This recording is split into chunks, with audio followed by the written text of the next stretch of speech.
राज राजा चोला के एक वचन को पूरा करने से जुड़ी है। इनमें आनाई मंगलम गांव को एक बौद्ध विहार को दान देने का उल्लेख है। इन ताम्र पट्टिकाओं में चोला वंश की उपलब्धियों का भी वर्णन मिलता है। इनसे पता चलता है कि चोला साम्राज्य की समुद्री शक्ति कितनी मजबूत थी। दक्षिण पूर्व एशिया के देशों के साथ उनके संबंधों की जानकारी भी इनमें मिलती है। चोला साम्राज्य के समृद्ध इतिहास और संस्कृति पर हम सभी को बहुत गर्व है।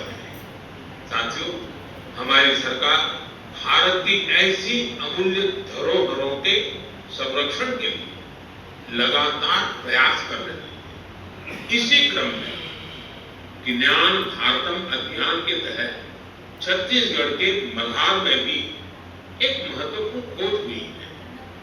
यहाँ 3 दुर्लभ ताम्र पट्टिकाएं मिली है।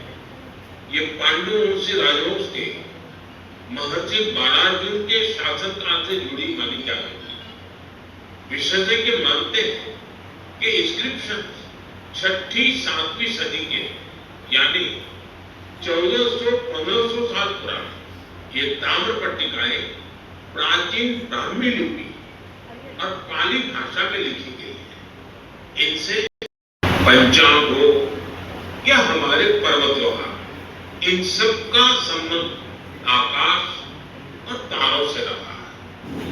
हमारे यहाँ एस्ट्रोनॉमी ने हर पीढ़ी में कौतूहल जगाया है, उसे एक्सप्लोरेशन के लिए प्रेरित किया और आज के युवाओं में भी इसे लेकर काफी उत्साह दिखाई देता है।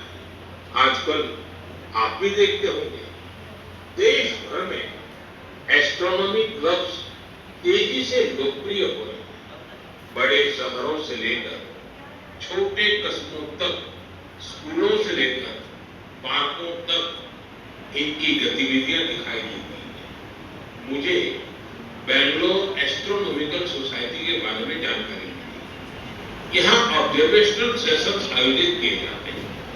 इस संस्था ने ग्रामीण क्षेत्रों में एस्ट्रोनॉमी को लोकप्रिय बनाने का मिशन भी शुरू किया। खगोल मंडल नाम की टीम ने 30 घंटे का एक बहुत इनोवेटिव कोर्स शुरू किया। साथियों, रात में तारों को निहारना अपने आप में अद्भुत अनुभव होता है। एस्ट्रो केरला नाम की एक संस्था नाइट ऑब्जर्वेशन कैंप और वर्कशॉप आयोजित करती है। यहाँ युवा साथी टेलीस्कोप बनाना और स्टार मैप्स का इस्तेमाल करना सीखते हैं। राजकोट के बिग बैंग एस्ट्रोनॉमी क्लब ने गिर के जंगलों से लेकर कच्छ के रण तक अनेक एस्ट्रोनॉमी इवेंट्स आयोजित किए। ज्योतिर्विद्या परिसंस्था भी एस्ट्रोनॉमी के सबसे पुराने संस्थानों में से एक है। यहाँ ऑब्जर्वेशनल फैसिलिटीज के साथ साथ बुक्स, लाइब्रेरी और टेलीस्कोप लाइब्रेरी की सुविधा भी है। मैं आईसेक का भी जिक्र करना चाहूंगा। यह एक student led nation wide network है जो एस्ट्रोनॉमी और एस्ट्रोफिजिक्स क्लब को आपस में जोड़ता है। साथियों, अपनी हॉबी के लिए समय निकालना और लगातार कुछ नया सीखते रहना बहुत जरूरी है। मैं युवाओं से आग्रह करूंगा कि वे किसी एस्ट्रोनॉमी क्लब से जरूर जुड़ें और इन छुट्टियों में किसी प्लेनेटेरियम को भी जरूर देखने जाएं। साथियों, मन की बात कार्यक्रम को जो लोग